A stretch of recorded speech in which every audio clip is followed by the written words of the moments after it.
am Lisa Stenzel, and I am Ty's mom. I have two daughters. Emma is 15 and Madison is 11 from a previous marriage. And after my divorce, my husband now and I had reconnected an old relationship from when I was in high school and had been together about 2 years when we found out that we were pregnant unexpectedly with Ty. We were devastated when we found out that he had Down syndrome. We were pretty ignorant on what all that involved.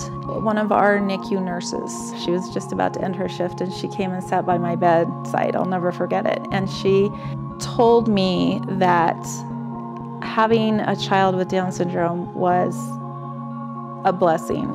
But then she said, you know, there's places out there that can help you. And she told me about Respite Care, that, you know, he'll get the love and support and growth and acceptance that he needs and that we would need. When I first started bringing Ty here, he was going through a little bit of the separation anxiety, that I'd have to make sure that he was distracted with a book or an activity or a person that could sneak him out of the room. In fact, it's not quite so much like that anymore.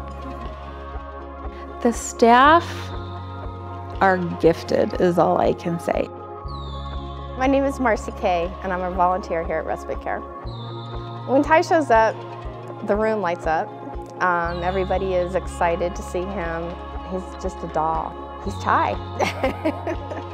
And my mom have no kids left in the house, and that feeling of being needed was really, really strong.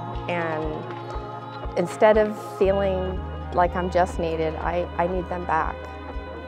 Having Respite Care in the community is inspiring for everyone.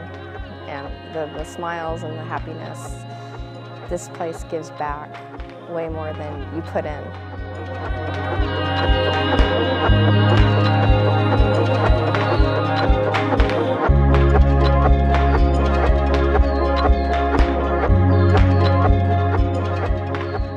I'm Noah. My name's Spencer. And we're Taylor's brothers. All three of us were born on June 29th, 1999. So we're 15 years old. Well, I feel like 3 babies at one time would be hard enough, but then one has special needs. So it's just extra care. You have to take all your energy and just put it towards your kids, which is really hard to do. Taylor has seizures. When she first started having seizures, I think we were all kind of scared. And another thing is like keep an eye on her. I think her being born in the middle is a protective factor. Like she likes contact. We didn't have Respite Care. Sometimes we need a break from Taylor and she needs a break from us. Everyone kind of needs a break once in a while. Respite Care just like provides that safety place other than our home. Yeah, the training that all the staff have definitely has an impact on our trust with them taking care of Taylor. Okay, I know Taylor's safe here because she's like taken care of really well and she's gonna be watched really well, and also like all her friends are here. Since Taylor started coming to Respite, she's been able to meet a lot of new friends, and this kind of like Respite's kind of a chance for her to hang out with her friends. She loves it here, she wants to be here. The Respite's her time. We have like a peace of mind because we know she's having fun and she's safe, so it's like a second home, I would say. Whenever we talk about Respite Care with my mom, she gets really emotional because it means so much to her. Yeah, it's awesome growing up with Taylor because she's such a caring person. Like I don't know what I'd do without her.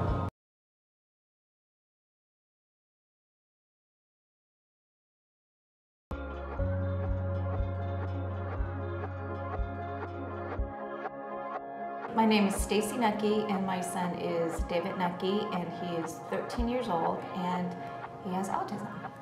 My name is Kendra Jeffries, and my son is Camden Jeffries, and he is 13 years old, and he also has an autism diagnosis. My name's Karen Rafato, and my son's name is Daniel. He is also 13 years old. We've been best friends since kindergarten. So I'm thinking it was probably when they were 4, and then all 3 boys went to Bacon for kindergarten through 5th grade. So that's probably a lot of where we got our friendships and stuff from. Middle school is a tough age too because it's hard to find peers that really embrace kids with disabilities at that age group. Yeah, having peers is really important. Otherwise, I'm the peer. But it's not the same as having friends.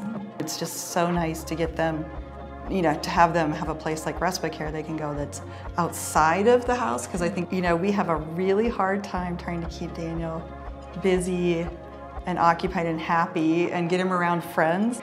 And camp, I think, got them really excited to spend time away from home.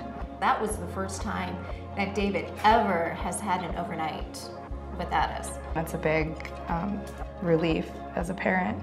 Whether at wilderness camp, you're kind of forced to relax because they were safe and they were happy. They just have bonded over that week time at wilderness camp, really got them closer.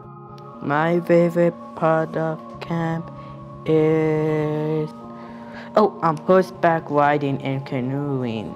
It was warm. It was like in the 80s, possibly the 90s. So what's your favorite part of camp? Wilderness camp. You guys.